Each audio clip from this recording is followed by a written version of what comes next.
Assalamualaikum warahmatullahi wabarakatuh. Jadi perkenalkan, nama saya Anfa Salifatra.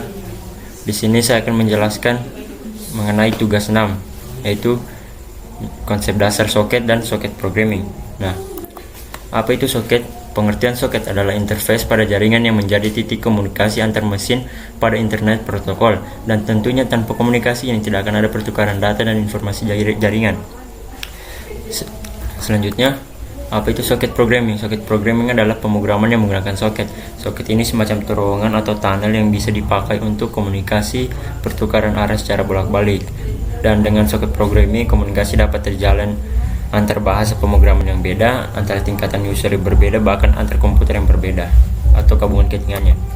Kemudian soket address. IPv versi 4 menggunakan alamat biner 32 bit untuk mengidentifikasi host yang berkomunikasi. Seorang klien harus menentukan alamat IP dari hostnya yang menjalankan program server saat memulai komunikasi. Kemudian net merangkum abstraksi alamat IP di kelas IP address yang bisa ambil argumen IP integer panjang dalam konstruktornya atau proses string dengan dot quad representasi alamat IP menggunakan metode parse. Nah, di sini sudah ada codingan yang dibuat. Untuk codingannya pada yang pertama, di sini ada library-nya, kemudian ada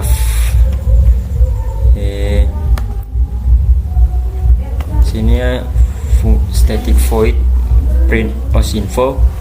Di sini host infonya diberi attempt, jadi host infonya attempt to resolve DNS for given host or RD. Jadi host infonya sama dengan DNS.resolve atau sebagai hostnya. Kemudian setelah itu maka menampilkan hostname-nya. Kemudian setelah itu menampilkan console.write untuk menampilkan IP address-nya. Nah, kemudian di sini untuk codingannya seperti ini lanjutannya. Dan terakhir itu memprint host info atau dan menampilkan console line arc ditambah dari isi datanya itu. Nah, untuk itu saya coba hasilnya seperti ini. Nah, di sini ada host name-nya, kemudian canonical name-nya, IP address dan aliasnya. Nah, jadi untuk penjelasan pada codingan yang pertama seperti itu. Untuk selanjutnya akan dijelaskan oleh teman saya. Terima kasih.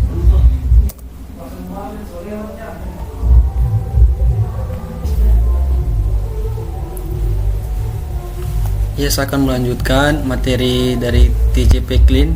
Ya, langsung Clean TCP memulai komunikasi dengan server yang secara pasif menunggu untuk dihubungi. Clean TCP bisa melalui 3 langkah, yaitu yang pertama, buat instance TCP Clean. Koneksi TCP dapat dibuat secara implicit di konstruktor dengan menentukan host dan port jarak jauh, atau secara eksplisit menggunakan connect metode. Yang kedua yaitu berkomunikasi dengan aliran soket. Sebuah contoh terhubung dari TCP Clean berisi network stream yang dapat digunakan seperti streaming 1 per 0 net lainnya. Dan ketiga, tutup koneksi panggil metode close dari TCP Clean. Ya, selanjutnya TCP server. Tugas server adalah menyiapkan titik akhir agen Clean dapat terhubung dan secara pasif menunggu koneksi. Server TCP tipikal melewati 2 langkah, yakni yang pertama, buat instance TCP listener, tentukan alamat dan port lokal, dan panggil metode start. Soket ini mendengarkan koneksi masuk yang ditentukan pelabuhan. Yang kedua yaitu berulang kali panggil metode accept TCP Clean dari TCP listener untuk mendapatkan panggilan masuk berikutnya koneksi Clean. Berkomunikasi dengan Clean menggunakan metode read dan read dari TCP Clean network stream. Yang terakhir itu tutup koneksi soket Clean baru dan streaming menggunakan metode close dari network stream dan TCP clean.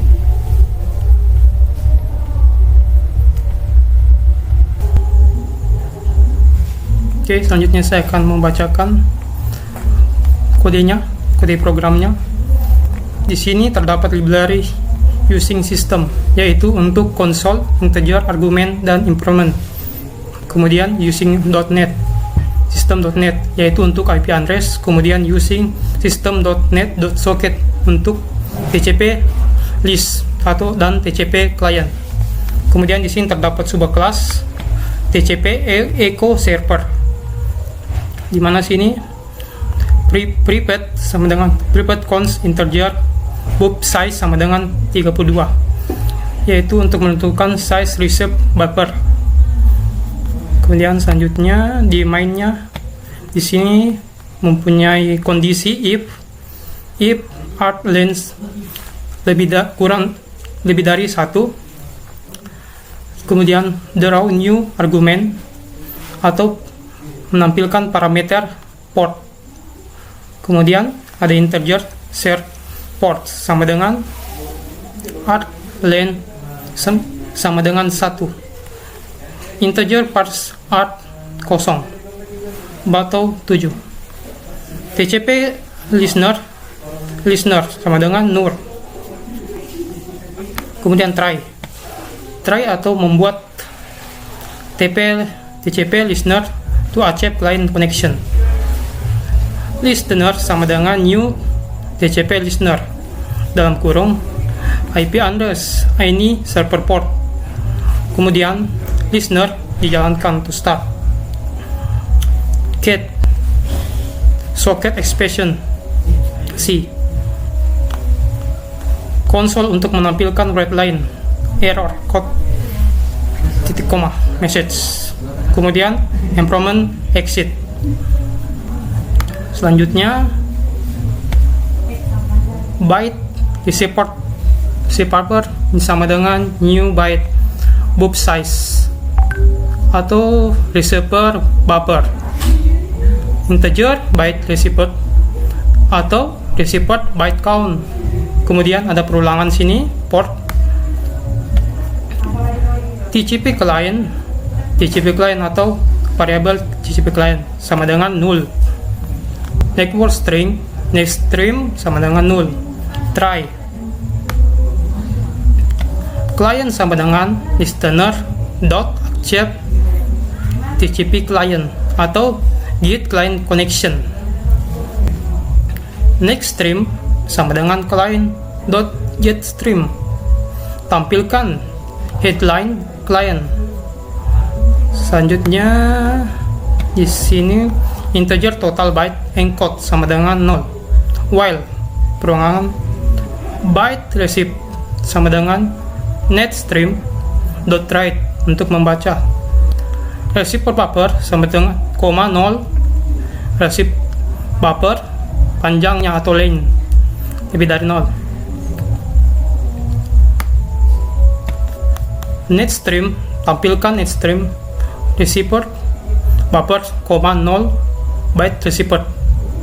Total byte encode lebih dari sama dengan byte receiver. Tampilkan encode 0 byte total byte encode. Close streamnya di sini in socket netstream.close client.close get exam tampilkan message netstream close. Oke, selanjutnya saya akan bacakan lagi untuk UDP socket. UDP socket menyediakan layanan ujung ke ujung yang berbeda dari TCP. Nyatanya UDP hanya bekerja dua fungsi, yaitu menambahkan lapisan pengalaman lain atau port ke IP dan mendeteksi kerusakan data mungkin terjadi saat transit dan membuang pesan yang rusak karena tidak. Dari kesederhanaan ini, soket UDP memiliki beberapa karakteristik yang berbeda dari UDP soket yang kita lihat sebelumnya. Oke, selanjutnya UDP server. UDP server TCP, tugas server UDP adalah menyiapkan titik akhir komunikasi dan secara pasif menentukan kalian untuk memulai komunikasi. Namun karena UDP tidak Ya.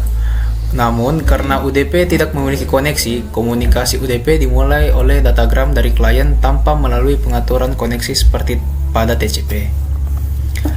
Kelas socket.NET .NET Framework menyediakan kelas socket yang merupakan pembungkus di sekitar implementasi Winsock. Antarmuka socket adalah API umum yang sebenarnya mencakup lebih dari sekedar IP.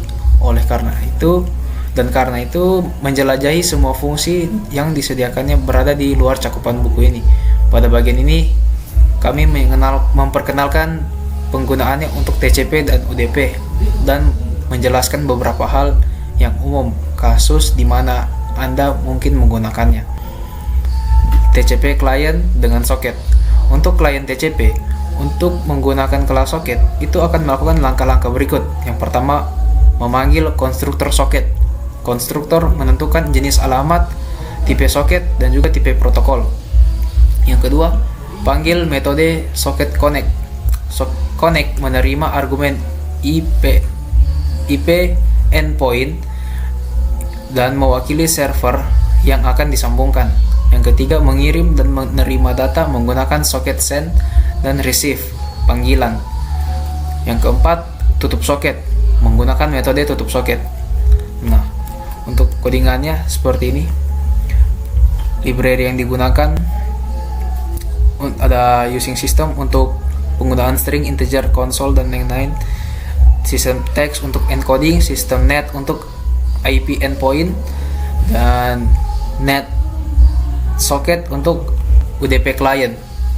Nah, kita akan buat kelas di sini yaitu kelas UDP echo client, dimana isinya ada static void string RGS.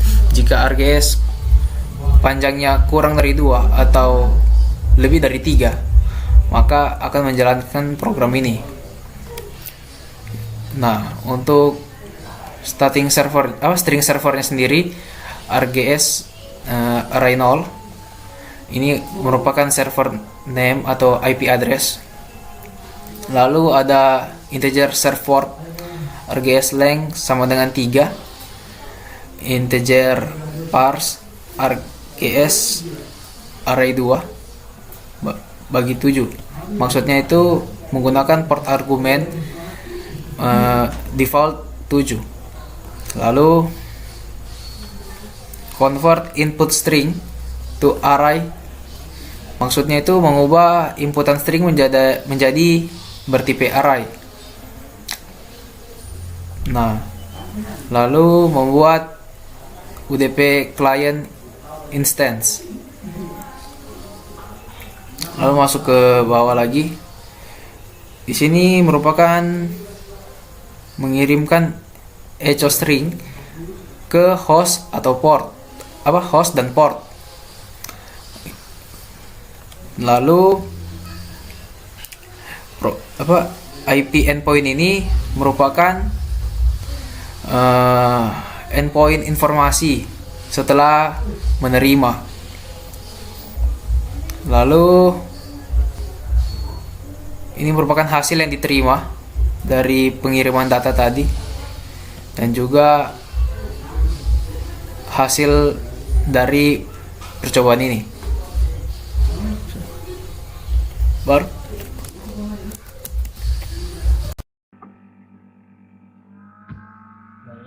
di sini saya akan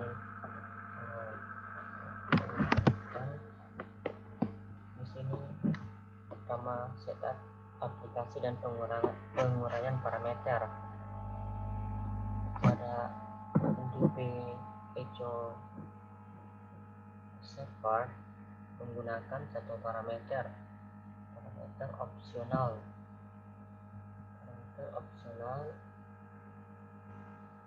Lokal dari soket server echo, port defaultnya adalah 7 yang digunakan itu pada 7.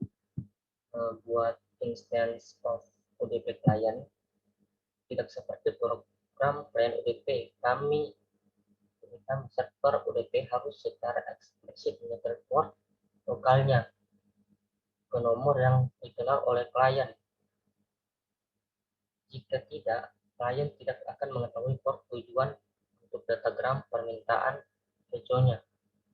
Versi konstruktor ini dapat menampilkan soket exception. Jika ada kesalahan saat mengakses soket atau argumen out of range exception, jika port tidak berada dalam kisaran yang valid, jika argumen out of range exception ini, jika port tidak berada dalam kisaran yang valid, buat instant point ini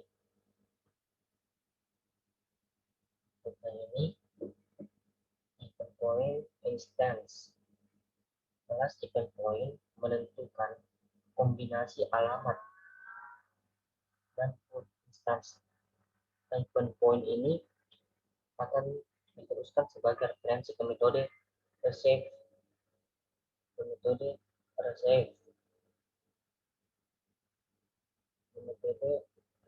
receive yang akan mengisinya dengan alamat IP yang informasi port pengirimannya ke informasi port pengirim jarak jauh.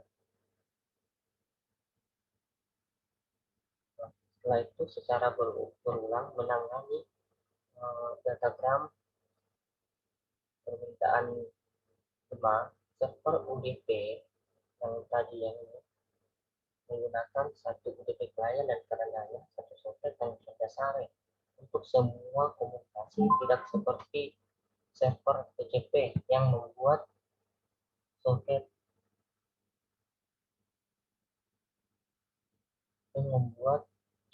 baru dengan setiap akses to client atau akses soket yang berhasil menerima permintaan echo, menerima client receive, menerima permintaan echo garis dari UDP client memblokir hingga datagram terima dari klien kecuali jika batas waktu ditetapkan tidak ada koneksi. Jika setiap datagram mungkin dari pengirimnya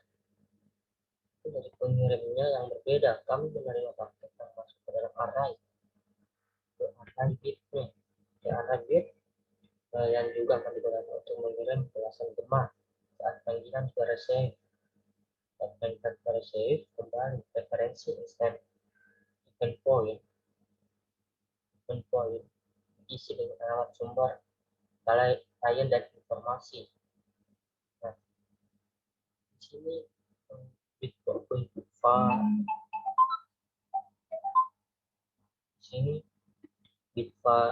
bit buffer ini sudah berisi string gemah dan remote icon point, sudah berisi alamat dan port tujuan balasan gemah, sehingga metode send dan UDP client dapat dengan mudah mengirimkan datagram yang diterima sebelumnya.